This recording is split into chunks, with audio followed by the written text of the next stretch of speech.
Hello hello, তোমরা সবাই কেমন আছো? চলে এসেছি নতুন আরেকটি বিয়ের ব্লগ নিয়ে। তো অনেক দিন পর আজকে একটু ভয়েস ওভার দিয়ে একটা ভিডিও পোস্ট করছি। আজকে ছিল বোনের গায়ে হলুদ, তো বিকেল 5টা নাগাদ এখন শেষ একটা অনুষ্ঠান চলছে, যেটা হচ্ছে ঘি ঢালা। তো আমি অ্যাকচুয়ালি বিয়ের রিচুয়াল সম্পর্কে একদমই অজ্ঞাত, মানে আমার সেরকম কিছু জানা নেই। তবে এটা যেটা হচ্ছে সেটা হচ্ছে লাস্ট মোমেন্টে, যেখানে মামা মামি আর বোন তিনজন মিলে যে ঘরটাকে বাসর ঘর করা হয়েছিল সেই ঘরের দরজাতে ঘি ঢেলেছিল। যেখানে মামা আর মামিকে জোরে বাঁধা হয়েছিল, সেই জোরটা আমার মাতে খুলছিল, কারণ আমার মা হলো মামার একমাত্র বোন। ঘরের রিচুয়ালগুলো তাড়াতাড়ি করে শেষ করার পর বোন চলে গেছিলো রেডি হতে। এখানে ওকে এতটা মিষ্টি লাগছিল, আমরা তো দেখে হতবাক হয়ে গেছিলাম, মানে এতটা সুন্দর ওকে সাজিয়েছিল। নর্মালি ও দেখতে খুবই সুন্দর, বিশেষ করে আমার বোনের হাসিটা ভীষণই মিষ্টি, যার জন্য ওর সৌন্দর্যটা অনেক গুণ বাড়িয়ে দিয়েছিল। আসলে অনেক ছোট থেকে ওকে দেখছি তো, আর বিয়ের সাজে দেখে আমরা পুরোটাই হতবাক হয়ে গেছিলো, এতটা সুন্দর ওকে লাগছিল। আর যে ওকে সাজিয়েছিল তার তো একটা বিশেষ ক্রেডিট রয়েছে, তাকে অনেক অনেক ধন্যবাদ। সে মালদা থেকে গিয়েছিল, নামটা আমি এখানে মেনশন করছি না। ভীষণই সুন্দর সাজিয়েছিল। আর এখানে ও লাস্ট মোমেন্টে কিছুই খায়নি, যার জন্য ওকে রিকোয়েস্ট করা হচ্ছিল তুই কিছু খেয়ে নে, কারণ ওর শরীরটা ভীষণই খারাপ করছিল, মাথাটা ধরে গেছিল, যাই হয় আর কি। আর জানো তো, ও সকাল থেকে কিছু না খেয়েই পুরো রিচুয়ালটা কমপ্লিট করেছিল বিকেল পর্যন্ত। তারপরে সাজতে যাওয়ার আগে ওকে অনেক রিকোয়েস্ট করে সাবু খাওয়ানো হয়েছিল, কারণ ও ঠিক করেছিল ও না খেয়েই বিয়েটা করবে। আর যেহেতু ওর ভীষণ পরিমাণে মাথাটা ধরেছিল, তাই খাওয়ার পরে ওকে একটা মেডিসিন খাইয়ে দিয়েছিলাম, কারণ এখন অনেক দেরি, সবে এখন বিকেল 6টা মতো বাজে। তারপর আমি নিজেও সাজতে শুরু করে দিয়েছিলাম। বোন আমাকে আগেই বলেছিল যে তুমি মেকআপ আর্টিস্টদের কাছে সেজে নিও, কিন্তু আমি নিজে সাজতে ভীষণই ভালোবাসি। আর সব কিছু সামলে পরে মেকআপ আর্টিস্টদের কাছে গিয়ে সাজতে বসাটা আমার কাছে একদমই ইম্পসিবল, তাই আমি সেই চাপের দিকে যাইনি। প্রথমে শাড়িটা পরে নিয়েছিলাম, তারপর সুন্দর করে চুলটাও বেঁধে নিয়েছিলাম। আর চুলে যে গ্রোসগুলো দেখতে পেলে সেটা কিন্তু আর্টিফিশিয়াল ছিল। আর সব থেকে দুঃখজনক ব্যাপার কি জানো তো, এত সুন্দর সেজে পরেও আমার কিন্তু ফুল ভিডিও বা ছবি কোনোটাই এই পুরো ভিডিওতে নেই, কারণ আমি সেটা করতেই পারিনি। বুঝতেই পারছো, বিয়ের বাড়িতে, নিজের বাড়িতে যখন বিয়ে হয় না, তখন এই সব জিনিসটা একদমই মানে মাথার মধ্যে থাকে না। এই একমাত্র একটা ভিডিও যেটাতে আমি ঠিক মতো বুঝতেও পারছি না যে আমাকে দেখা যাচ্ছে কিনা, কারণ আমি ক্যামেরাম্যানদেরকে দিয়েই জিনিসটা করিয়েছিলাম। তারা কিভাবে ভিডিও করেছে আমি জানি না, আমাদেরকে নিজেদেরকে করতে হতো। আর এটা হচ্ছে আমার একমাত্র দাদা ভাই আর বৌমণি। আমার উপর একটা রেসপন্সিবিলিটি ছিল, যেহেতু আমি সুন্দর করে শাড়ি পরতে পারি, চুল বাঁধতে পারি, তাই মামিকে সাজানোর আমার একটা দায়িত্ব ছিল। তাই সবাইকে সাজাতে সাজাতে অনেকটাই লেট হয়ে গেছিলো, তাই প্রোগ্রামে পৌঁছাতেও আমি অনেক দেরি করে দিয়েছিলাম। আমি শুধু নয়, সবাই আমরা দেরি করে ফেলেছিলাম, প্রায় 8টা সাড়ে 8টা মতো। প্রথমে গিয়ে পরে কিছুটা ছবি টবি তোলার পর, মানে কিছুটা মানে ওই 2-3টাই ছবি তুলেছি। তারপর চলে গেছিলাম স্টার্টারে অনেক কিছুই ছিল, কিন্তু আমি শুধুমাত্র পাকোড়াটাই খেতে পেরেছিলাম, কারণ আর বেশি খাওয়ার মতো কোনো রকম এনার্জি আমার ছিল না, কারণ সাজতে সাজাতে আমার অনেকটা এনার্জি সন্ধ্যেবেলা থেকে চলে গিয়েছিল। এখানে মিস্টার সিনহাও সুন্দর করে সেজেছিল, আর মিশুকেও আমি সুন্দর করে সাজিয়েছিলাম। তারপর তোমাদেরকে আমি ভিডিওতে দেখাবো বলে কিছুটা ভিডিও করছিলাম, কিন্তু পুরো প্যান্ডেলটা বা পুরো ডেকোরেশনটার কোনো রকম ভিডিও আমি করতে পারিনি আজকের দিনে। মানে আমি এতটা আফসোস করছিলাম পরের দিকে, আমি কি যে করেছি সারাক্ষণ জানি না। কিছুটা রেসপন্সিবিলিটি আমার উপরে ছিল, কারণ আমি হচ্ছে একমাত্র বোন, মানে দিদি সরি, তার জন্য আমি কিছু কাজে ব্যস্ত পড়ে গেছিলাম, যার কারণে আমি ঠিকমতো ভিডিওটা করতে পারিনি। আর মিস্টার সিনহাও করতে পারিনি, কারণ মিস্টার সিনহার ওপর একটা বড় রেসপন্সিবিলিটি ছিল মিশুকে সামলানো। আর বুঝতেই পারছো, গোটা বিয়ের বাড়িতে একটা বাচ্চাকে সামলানো ভীষণ একটা টাফ ব্যাপার। যাই হোক, এখানে 9টা নাগাদ আমাদের বরযাত্রী চলে এসেছিল, অনেকটাই লেট করে ফেলেছিল আস্তে আস্তে, কারণ সবাই অনেক লেট করছিল 7টা সাড়ে 7টা থেকে, সেখানে ওরা 9টায় এসে পৌঁছেছিল। যেহেতু মামার ঘর থেকে বরের বাড়ি ভীষণই কাছে, তাই হয়তো ওরা একটু লেট করে এসেছিল, কিন্তু আমরা অনেকক্ষণ ধরে ওয়েট করছিলাম। যাই হোক, অনেক প্রতীক্ষার পর বর আমাদের ঘরে এসে পৌঁছায়। যেহেতু আমার বোনের বর, তাই আমার সম্পর্কে ভাই হবে। আর এখানে আমাকেও হাত দেখাচ্ছিল, কারণ আমরা অনেকক্ষণ ধরেই নাচতে নাচতে ওর জন্য ওয়েট করছিলাম। এখানে সমস্ত ভিডিওটা আমার বৌমণি করেছিল, কারণ তাকেই দিয়েছিলাম। আমি একটা কাজে ব্যস্ত ছিলাম, যার কারণে বৌমণিকে বলেছিলাম যে তুমি সমস্ত ভিডিওগুলো করো। তো এখানে তো বুঝতেই পারছো যে প্রথমে বর আসার পর এখন চুমানো শুরু হবে, তো বড় মামি দিয়ে চুমানোটা শুরু হলো। নর্মালি শাশুড়িরাই চুমায়, কিন্তু এখানে যেহেতু দিদাদের পরিমাণ অনেক বেশি, তাই দিদি শাশুড়িরাই অনেক বেশি এখানে চুমিয়েছে বরকে।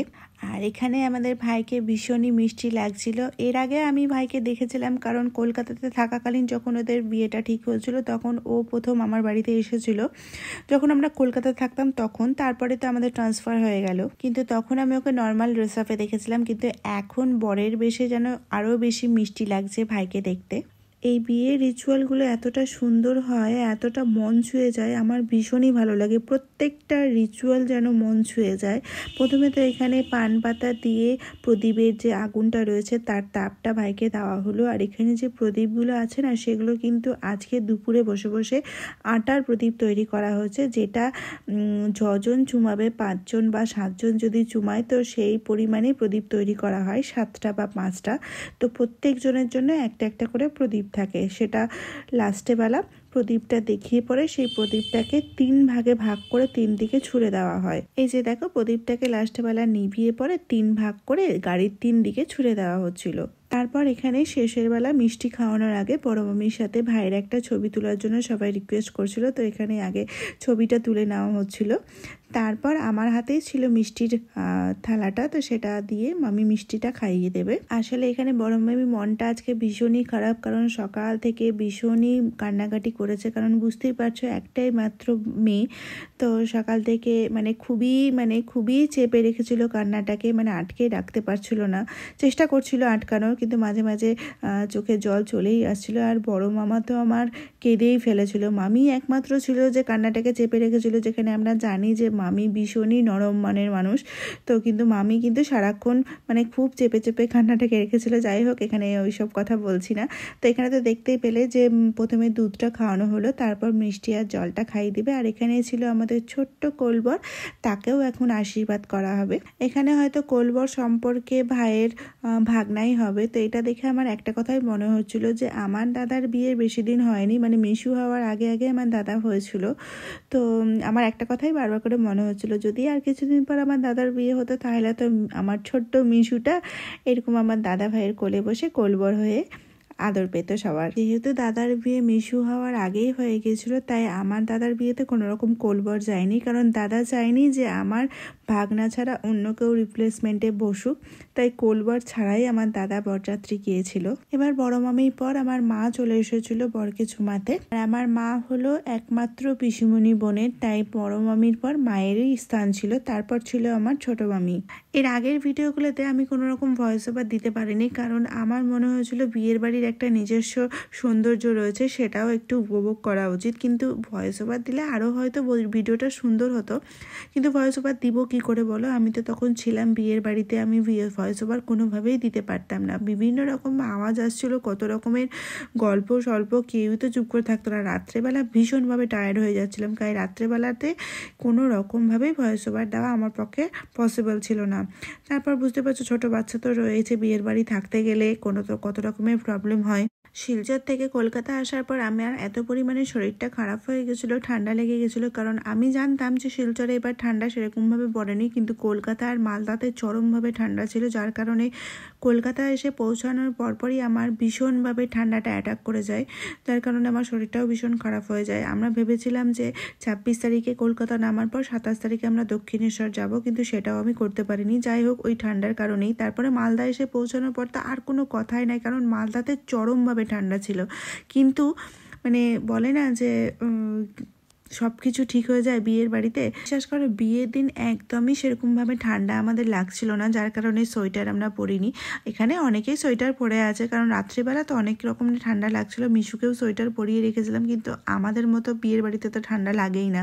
তারপর চুমানোর পর চলে এসেছিল দ্বার পূজাতে। এটা হচ্ছে মামার বাড়িতেই ছিল, কারণ মামার বাড়িতে প্যান্ডেলটা করা হয়েছিল। তারপর মেন যে বিয়ের প্যান্ডেলটা ছিল সেটা আলাদা জায়গাতে, সেটা হচ্ছে মন্দিরে ছিল। আমাদের মধ্যে দ্বার পূজার একটা রিচুয়াল রয়েছে, যেটা মেইন যে বাড়ি হয় সেই বাড়ির দরজাতে করতে হয়, তো সেটাই এখন করা হবে। এখানে বর দেখার জন্য এত পরিমাণে ভিড় হয়ে গিয়েছিল, সমস্ত ক্যামেরাম্যান সবাই ভিড় করে দিয়েছিল। আমাকে পারলে এখানে ঠেলে ফেলেই দিত সবাই বর দেখার জন্য। অত ধাক্কাধাক্কি থেকে আমি একটু সাইডে সরে এসেছিলাম, কারণ মিশু আমার পেছনে কান্নাকাটি করছিল আমাকে দূরে দেখে পরে। এখন তো শাশুড়িরা গাড়িতে বসে বসে চুমালো বরকে। এবার মুখোমুখি ভাই আর মানে বড় মামা যে শ্বশুর সে বসে রিচুয়ালটা কমপ্লিট করবে। তো সেরকম কিছু ব্যাপার নেই, মানে যেটা মামি করলো প্রথমে সেই জিনিসটাই বড় মামা করবে বাড়ির মেন দরজাতে বসে, যেটাকে দ্বার পুজো বলা হচ্ছে। তা আমি ব্যাস এটুকুই জানি, এর বেশি কিছু জানি না। তারপর আশীর্বাদ পর্ব শেষ হলে এখানে বড় মামা ভাইকে মিষ্টি, দই, তারপরে দুধ আর শেষে জল খাইয়ে রিচুয়ালটা কমপ্লিট করবে।